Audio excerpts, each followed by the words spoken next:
So the first thing is someone is in Google and they're going to run a search. And there's my ad on the top of Google. Not bad. Toronto lofts for sale, top 5, find me at torontohome.com, free photos and virtual tours, sign up for daily email alerts on new listings. So that's the offer that I'm making people.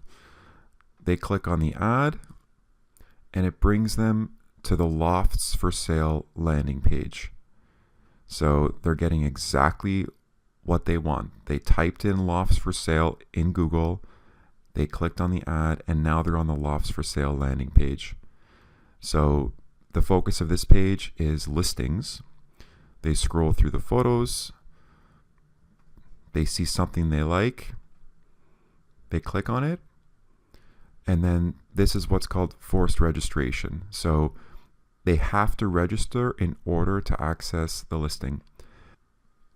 And the message up here is being reinforced. That was in my ad. Get instant access to all properties for sale plus daily email updates.